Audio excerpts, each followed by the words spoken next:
Hola a todos y bienvenidos a mi canal de YouTube. Ya sabéis que tenemos una serie de charlas con grandes y hoy queremos hablar de agricultura, queremos hablar de frutas y hortalizas y qué mejor persona que Juan Colomina, que es delegado de Ecoexpal, que es la asociación que reúne a los productores y exportadores de frutas y hortalizas en Almería. ¿Cómo estás, Juan? Muy bien, Daniel, y vosotros. Todo muy bien, todo muy bien. Un gusto que puedas unirte a estas charlas, porque yo creo que en todo esto del COVID-19 y la crisis, etcétera, se ha hablado de muchos sectores, pero a mí me da la sensación de que nos hemos olvidado de la agricultura. ¿Estás de acuerdo? ¿Y cuál es, cómo está la situación? Pues la agricultura, como dice el acerto clásico, somos un poco como los soldados o los ejércitos, o como Santa Bárbara. Se acuerdan de nosotros cuando truenan, cuando hacen falta, ¿no? Yo recuerdo en los primeros momentos de la pandemia, estuvimos incluso abocados a un desabastecimiento debido a las dificultades que de pronto y sin pensar nuestros gobernantes impusieron a las actividades materiales, físicas que hay que desarrollar lejos de un ordenador, fuera de una habitación. Ujú. Y la agricultura es así, la agricultura no se, es muy difícil llevarla a cabo en una habitación y hay que ir al exterior y además hay que trasladarse. Y Claro. además también en zonas como el poniente almeriense, no estamos dentro de una ciudad con las redes de transporte, el transporte público, las facilidades de desplazamiento, sino que es necesaria una capilaridad enorme porque la actividad se desarrolla en 30.000 hectáreas Claro. y hay que llegar en vehículo privado. Y las dificultades, las restricciones a los desplazamientos que se impusieron hacían imposible desarrollar la actividad. Por lo tanto, en muy pocos días los supermercados iban a carecer de alimentos. Sí. Y recuerdo perfectamente la importancia que rápidamente cobró la, la actividad de producción de alimentos, porque al darse cuenta, inmediatamente empezaron a facilitarnos a hacer excepciones con esas reglas que imponían. Eso duró 2 meses. A los 2 meses, cuando acabó el confinamiento, hemos vuelto a ser los olvidados.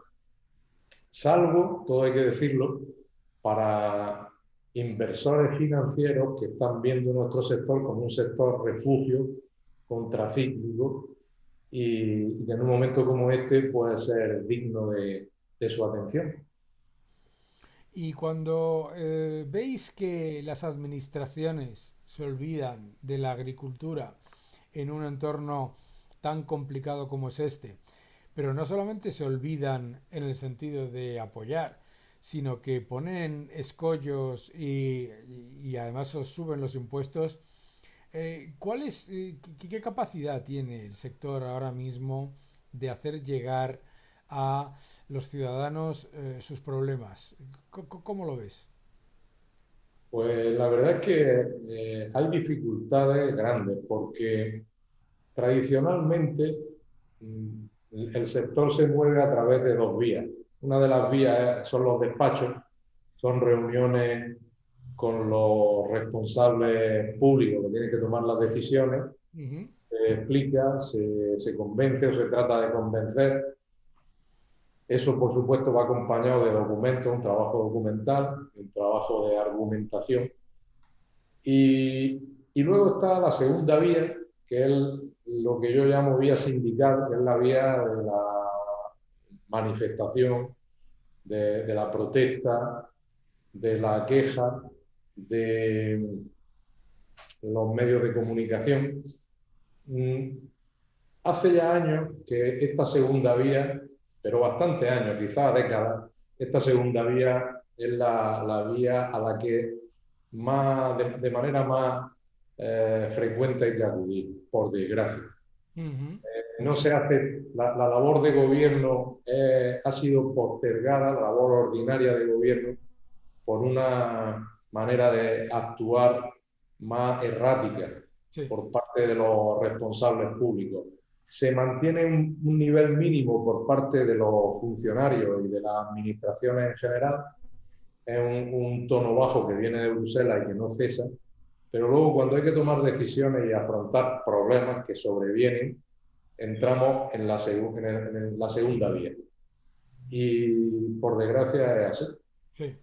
Y hemos visto muchas protestas en los últimos 2 años antes de la pandemia, pero ha habido hasta reacciones más que sorprendentes, ¿no? Recuerdo que algunos partidos políticos que normalmente se ponen la medalla de seguir o de apoyar a los más desprotegidos, decían que eran manifestaciones de ricos latifundistas quejándose por las medidas del gobierno. ¿Cuál es la geografía y la realidad del sector agrícola en cuanto a pequeños, medianos empresarios, etcétera? Bueno, concretamente si hablamos de Almería, y en Almería, si hablamos de Almería, hablamos de invernaderos, pues Sí. estamos hablando de empresarios, en un 97% son agricultores, son explotaciones familiares, Ujú. explotaciones en las que las decisiones se toman en la cocina del domicilio y en la que está presente normalmente pues, la pareja que lleva adelante el negocio, que son gente de entre 30 y 60 años que disponen aproximadamente de menos de 3 hectáreas. Fíjate. Y en esas 3 hectáreas en esas tres hectáreas tienen prácticamente todo su patrimonio en un riesgo enorme, asumiendo un riesgo enorme porque están trabajando con seres vivos a los que a mí me gusta comparar con un bebé en una incubadora. Un invernadero es como una incubadora y tiene seres que, en contra de lo que la gente normalmente cree, son seres vivos muy delicados que por debajo de 14 grados empiezan a sufrir y por encima de 29 también, como un ser humano. Y cuando se baja de 7 grados entran en peligro de muerte y cuando se sube de 35 grados entran en peligro de muerte también. Ya. Con lo cual, si a eso sumamos la posibilidad de que una avería nos deje sin riego, pues en pocas horas te quedas sin prácticamente tu patrimonio. Pierdes la cosecha, pierdes toda la planta y entras en riesgo de ruina. Eso es lo que hay en Almería, esos son los grandes latifundistas que hablan en los medios. A mí me gustaría, si te parece, que hagamos una ronda de algunas de las cosas que se dicen sobre los invernaderos y sobre la agricultura y que me contases, bueno, pues qué parte hay de cierto si hay algo y qué es incorrecto, ¿no? Me gustaría empezar con un mensaje que se repite con cierta regularidad, que es que los invernaderos son antiecológicos y que generan una enorme contaminación. Bueno, el desconocimiento supino en mayúsculo. Un invernadero, el ejemplo más claro, como mejor se entiende, un invernadero es un panel solar gigante. Nosotros recibimos diariamente recomendaciones sobre la necesidad de sustituir el uso de combustibles fósiles Sí, por energías renovables y nos dan diversas posibilidades. Una de las posibilidades es el uso de paneles solares térmicos para calentar agua caliente, que luego usamos como agua caliente sanitaria o para la calefacción por suelos radiantes o radiadores. Otra de las posibilidades es implantar módulos fotovoltaicos, paneles que a través de una célula son capaces de transformar la energía solar en energía eléctrica. Un invernadero es un panel solar térmico gigante, aproximadamente en unidades de 1 hectárea. En Almería, aprovechando una estructura tradicional con más de un siglo de existencia, que son los parrales para el cultivo de uva, la vid es una especie trepadora y pueden tutorarse de manera que se cultiva en alto para trabajar más fácilmente y proteger el fruto con la misma hoja de la planta. Pues hace 60 años algunos adelantados pensaron que uniendo esa tecnología tradicional con la lámina de polietileno, o sea, una lámina de plástico se ponía cubriendo el parral y surgía un habitáculo precario, pero que mejoraba grandemente las condiciones de trabajo. Y se creó un panel solar gigante. Hoy día en Almería hay más de 30.000 de estos paneles. Y el efecto que conlleva es que permite reducir el consumo de agua. Almería es una de las zonas de uso más eficiente del agua en el mundo. Usamos menos de la mitad que la media de la agricultura española. La huella hídrica de un almeriense es 20 veces menor que la de un español medio. ¿Eso por qué es? Porque en Almería falta agua. El agua es un recurso escaso y caro. Por ello, tenemos que aplicar todas las tecnologías disponibles para hacer su uso más eficiente. Además de reducir el consumo de agua, nos permite controlar el entorno en el que crece la planta, esa incubadora de la que hablábamos. Por lo tanto, podemos reducir el uso de fitosanitarios. Podemos controlar las plagas de manera natural, biológicamente. Además, no necesitamos calentar esos invernaderos con energías fósiles como ocurre en Centro Europa, porque en Almería la radiación solar es bastante elevada y el clima nos permite poder producir en invierno en territorio europeo sin calentar los invernaderos por otro medio. O sea, nuestros invernaderos son invernaderos solares. En un 96% la energía que usamos procede del sol, de fuentes renovables. Sí. Ocupamos la mitad de la superficie que ocupa una ciudad como Madrid, o 4 veces menos que ocupa la ciudad de Nueva York. Realmente el impacto ambiental de los invernaderos es muy reducido. Si no usáramos invernaderos para producir cantidad equivalente de frutos, para aprovisionar Europa en invierno, necesitaríamos hasta 5 veces más superficie. En lugar de 30.000 hectáreas, que es un 3% del suelo provincial, necesitaríamos 150.000 hectáreas aproximadamente. O sea, los invernaderos son un invento ecológico, no dudo en llamarlo así. Ajá. Y cuando dicen que es una enorme utilización de plástico. Es cierto, es una enorme utilización de plástico cuyas alternativas son mucho más contaminantes, mucho más gravosas para el medio ambiente. Si en Europa queremos consumir las especies que consumimos y que producimos en Almería, tenemos dos alternativas y la tercera que es el cultivo en zonas como Almería, equivalentes del continente europeo. La primera es producir en Centro Europa con gran consumo de combustibles fósiles. La alternativa a eso es traer los productos de muy lejos, con gran consumo de combustibles fósiles para asegurar el transporte. Y la tercera es buscar un punto intermedio, la periferia europea, en el sur de Europa, Huelva, Almería, el sur de Italia, Grecia, donde producir sin combustibles fósiles y con un transporte muy reducido. Y esa es la vía que estamos explotando. Claro. ¿Y qué porcentaje del plástico que se utiliza es reciclado? Es reciclado el 100%.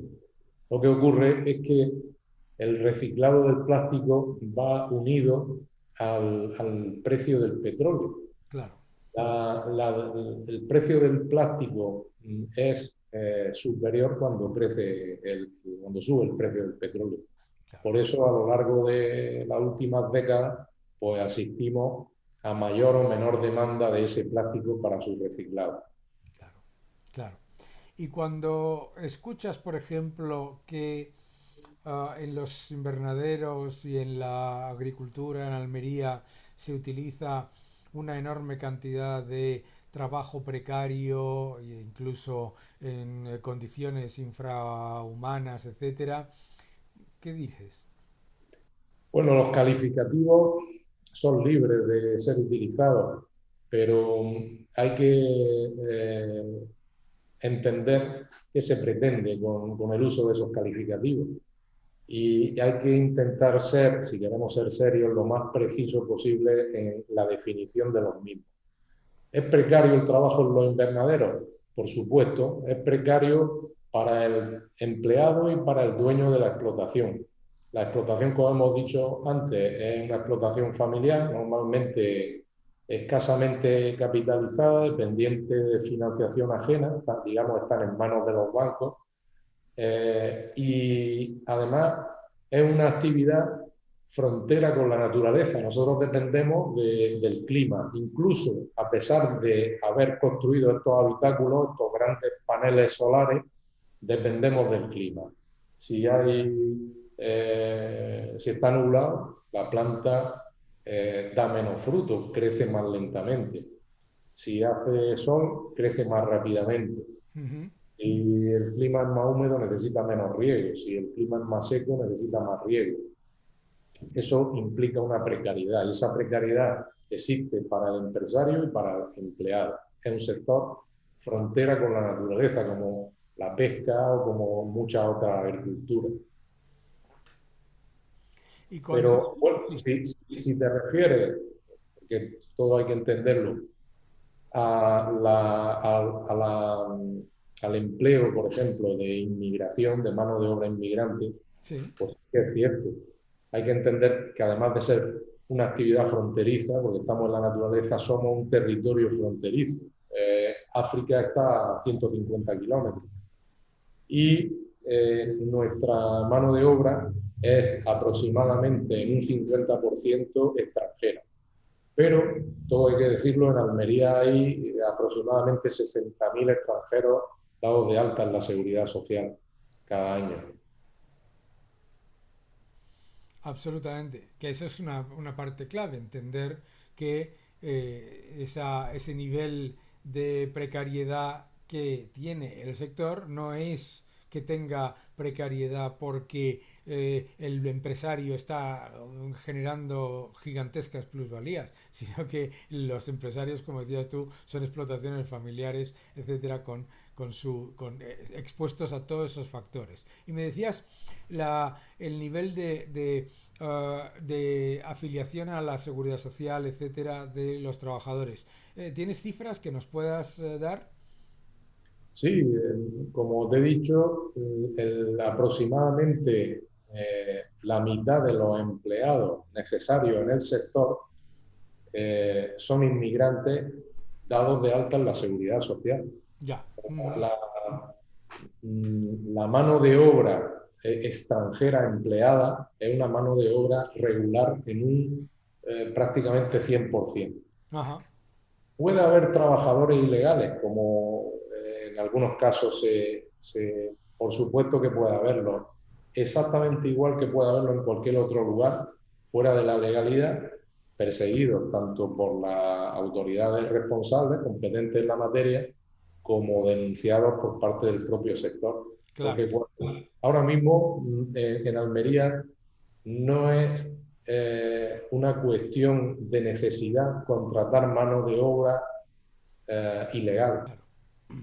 Una pregunta.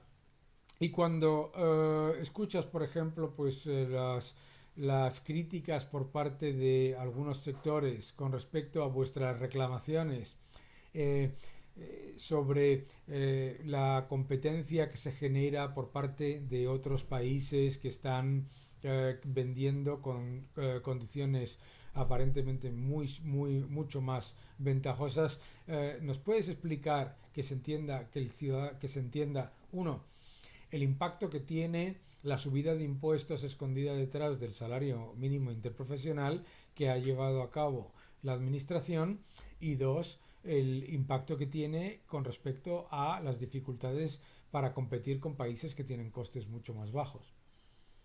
Por supuesto, detrás de cada decisión de un responsable político hay muchas consecuencias y hay tomas de posición.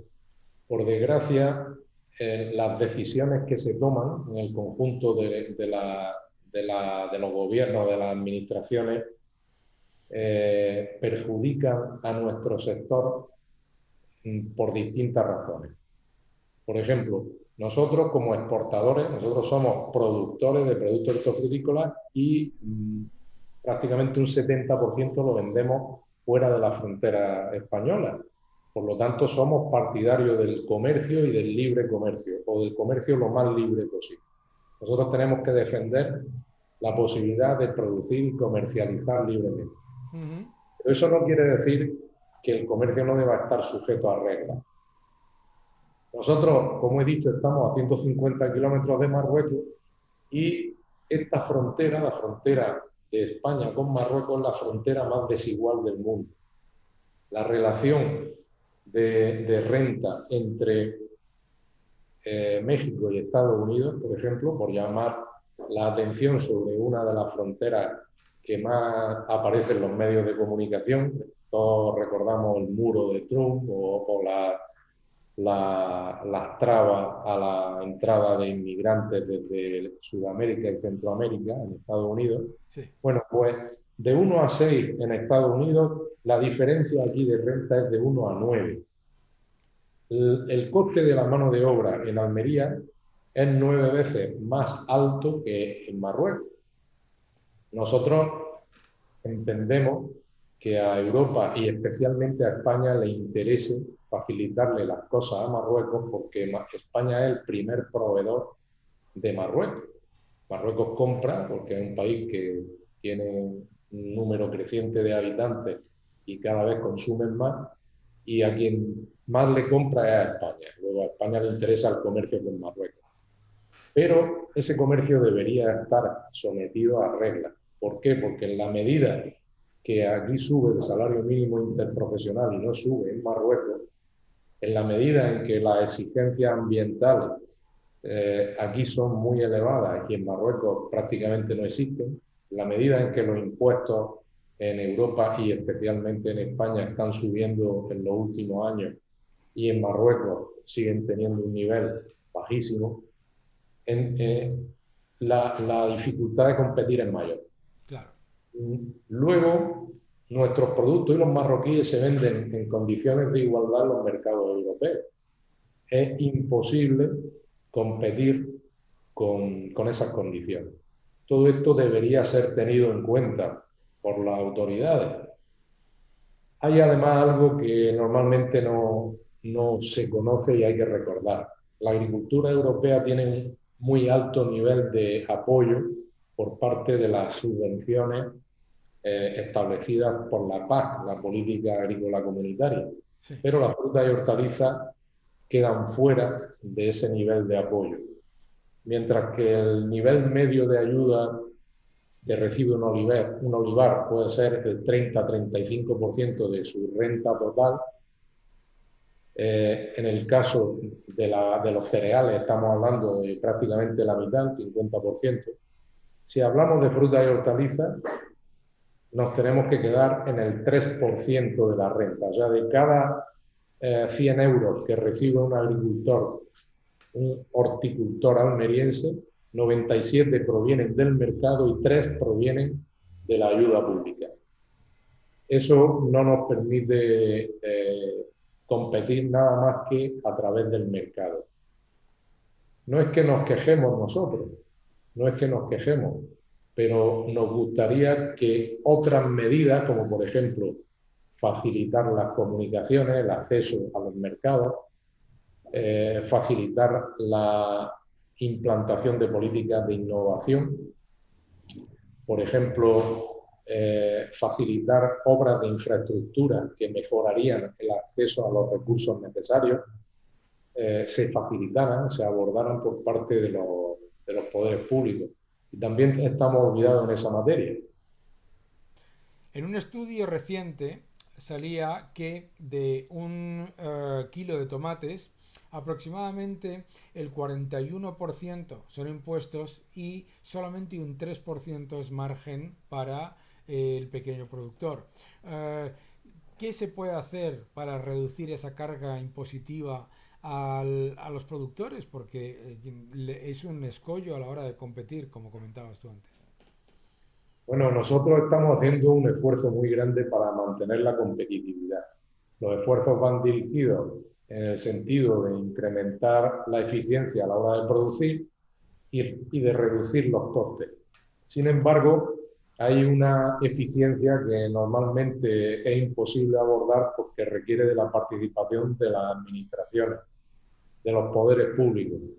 Y por desgracia nuestra sociedad, la sociedad europea y especialmente la española, cada día es menos competitiva en estos términos. Los Claro. impuestos cada día son más altos. Pero no solo eso, sino que el trabajo de la administración es un trabajo que en lugar de ser facilitador es un trabajo impeditivo, un trabajo que dificulta la actividad empresarial. Ujú. Eh, las administraciones han crecido hasta convertirse en una burocracia que se sustenta a sí misma, que trabaja para autojustificarse y estamos ciertamente llegando a los límites de la competitividad y creo que en toda Europa, especialmente en España, por la ineficiencia secular. Ujú.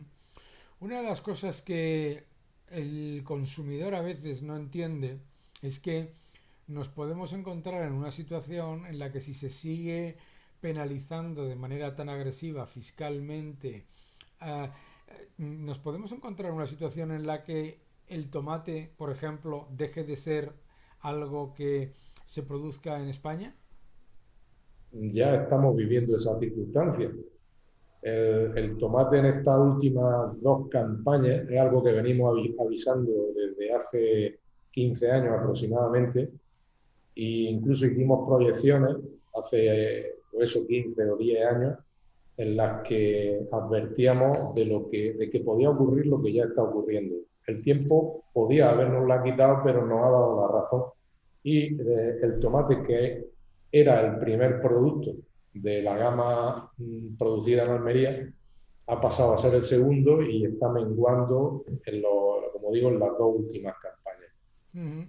Además, estamos orientándonos a variedades con mayor valor añadido, pero que, por desgracia, requieren de mayor participación de la mano de obra. Algo que es bueno porque se genera más empleo, pero que encarece todavía más. Por lo tanto, lo que tú planteabas, repito, se está dando. Sí, El tomate se está desplazando, se está deslocalizando de Europa a África. claro. Ujú. ¿Y qué otros ejemplos conocemos, por ejemplo, de productos que han pasado de ser fundamentalmente eh, producto local a completamente hecho o importado? Pues hace ya más de una década ocurrió lo que está empezando a ocurrir con el tomate, ocurrió con la judía verde. La judía verde es un producto pequeño, de escaso peso, donde la intervención de mano de obra es muy intensiva, es muy necesaria la mano de obra para todas las tareas relacionadas con la hortaliza, Claro. pero con la judía verde más. La judía verde se fue a Marruecos, a Senegal, a Kenia, se importa judía verde de todos esos países por vía aérea y después ocurrió con el melón. Claro. El melón también necesita el concurso de la mano de obra y se ha desplazado también a países africanos. La sandía. El tomate conlleva un peligro mucho mayor y es que al ser el primer producto de nuestra gama, al ser uno de los más importantes, ocupaba casi el 30%. Luego, el resto de productos menores, como pueden ser calabacín, berenjena, necesitan del concurso de estos productos mayores porque si no, no se pueden completar los envíos Claro. y nuestra presencia en el mercado se ve reducida.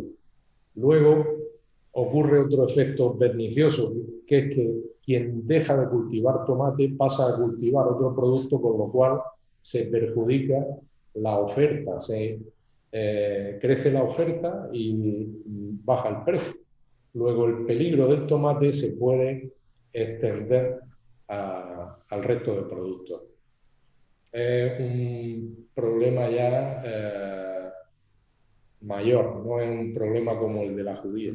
Claro. Ujú. Pues la verdad es que es muy importante entender que tenemos un debate constantemente sobre sectores estratégicos, dónde hay que apoyar y dónde hay que poner el énfasis, y nos estamos olvidando de un sector que nos has mostrado que es creador de empleo, de innovación, ecológico, esencial y exportador, ¿no?